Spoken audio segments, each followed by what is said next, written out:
परमेश्वर पितार धन्यवाद महान प्रभु যিশুর नामे और যিশুকে জানাই অসংখ্য অসংখ্য ধন্যবাদ। তো আজকে একটা বিষয় নিয়ে আলোচনা করব, পরমেশ্বর বাক্য যে প্রভুর বোঝ অযোগ্য মানে কি।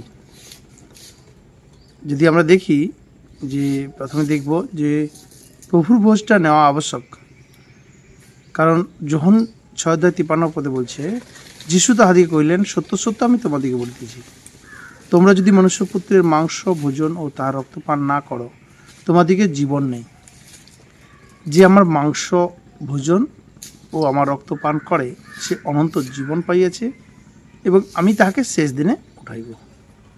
এখানে পৌল একটা বিষয় উল্লেখ করেছেন যেটা সুসমাচারের মধ্যে পাওয়া যায় না।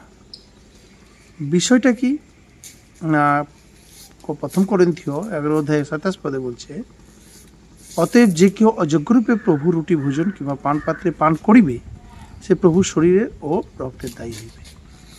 তার মানে একদিকে বলছে প্রভু ভোজ না নিলে জীবন নেই, আবার একদিকে বলছে অযোগ্যরূপে যদি কেউ নেয় প্রভু ভোজ তাহলে তার ক্ষতি হতে পারে। কি ক্ষতি হতে আমরা দেখব।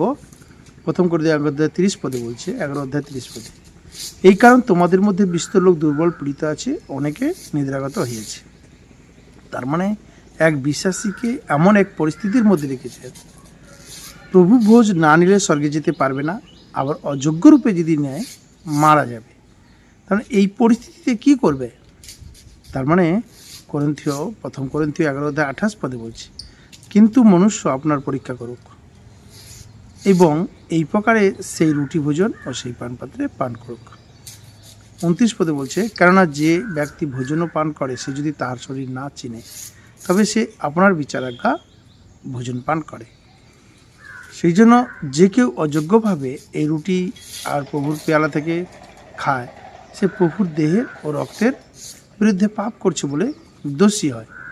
তাহলে ভোজের রুটি খাওয়ার আগে আর সেই পেয়ালা থেকে পান করার আগে মানুষ নিজেকে পরীক্ষা করে দেখুক, কারণ খাবার সময় সে যদি প্রভুর দেহের বিষয়ে না বোঝে তবে সে খাওয়াতে সে তার নিজের উপরে শাস্তি ডেকে আনে। প্রথম করিন্থীয় 11:30 বলছে, এই কারণ তোমাদের মধ্যে বিস্তর লোক দুর্বল পীড়িত আছে এবং অনেকে নিদ্রাগত হইতেছে। অযোগ্যভাবে খাবার মানে কি। লুক 15:10 বলছে, তদ্রূপ আমি তোমাদেরকে বলিতেছি, একজন পাপী মন ফিরাইলে ঈশ্বরের স্বর্গদূতের সাক্ষাতে আনন্দ হয়। তার মানে আমাদেরকে পাপ বন্ধ করতে হবে, পাপ ছাড়তে হবে।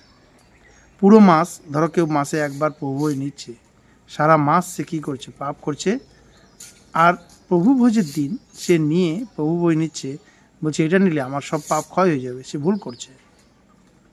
তার মানে রোমিও 3:7 বলছে, কিন্তু আমার মিথ্যায় যদি ঈশ্বরের সত্য আমার মিথ্যায় যদি ঈশ্বরের সত্য তার গৌরবে উপচিয়া পড়ে, তবে আমিও এখন পাপী বলিয়া আর বিচারিত হয়েছি কেন। তার মানে বলছে যদি মিথ্যা কথা বলে যদি ঈশ্বরের গৌরব করতে পারি তাহলে আর পাপী বলে ধরা হচ্ছে কেন। কিন্তু মানুষ তো সবাই পাপী, কারণ মিথ্যা বলাটা পাপ, আর মিথ্যা বলে কেউ ঈশ্বরের গৌরব করতে পারবে না। তাহলে আমাদের উদ্ধারকর্তা আমাদের উদ্ধারের জন্য যে মহামূল্য দাম দিয়েছেন, আমরা পাপ বন্ধ করে সেটাকে দিতে পারি।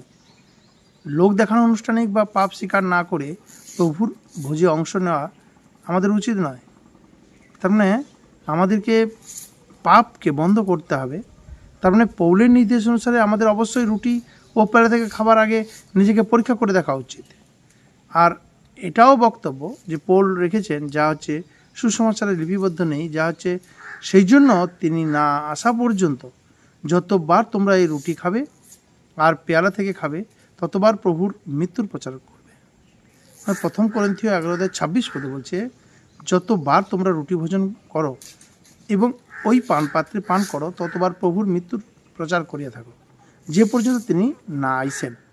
তার মানে এই আনুষ্ঠানিকতার সময়সীমার কথা বলা হয়েছে, কতদিন পর্যন্ত আমাদেরকে এই প্রভু ভোজকে নিতে হবে। তার মানে শেষ পর্যন্ত, যতদিন প্রভু যিশু আসা পর্যন্ত আমাদেরকে কি করতে হবে না, ঈশ্বরের সঙ্গে সঠিক থাকতে হবে। তা হচ্ছে প্রভু যতদিন ফিরে না আসে ততদিন আমাদেরকে কি করতে হবে, ঠিক থাকতে হবে। এই জন্য প্রথম যোহন 1:9 বলছে, যদি আমরা আপন আপন পাপ স্বীকার করি, তিনি বিশ্বস্ত ধার্মিক ও সুতরাং আমাদের পাপ সকল মোচন করিবেন এবং আমাদিকে সমস্ত অধার্মিকতা হইতে সূচি করিবেন। তার মানে প্রভু বলছে, এদিকে বলছে যে প্রভুভোজ না নিলে স্বর্গে যেতে পারবে না, আবার এদিকে বলছে প্রভুভোজ নিলে, অযোগ্য রূপে নিলে সে কি করতে পারবে, সে মারা যেতে পারে, দুর্বল হতে পারে, পীড়িত হতে পারে। এমন একটা মোড়, এমন একটা জায়গায় দাঁড় করিয়েছে যে নিজেকে ঠিক করা ছাড়া আর কোনো উপায় নেই।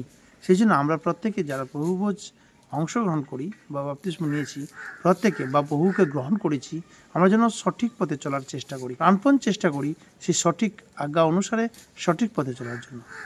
পিতা পরমেশ্বর ধন্যবাদ মহান প্রভু যিশুর নামে, আর যিশুকে জানাই অসংখ্য অসংখ্য ধন্যবাদ। আমেন।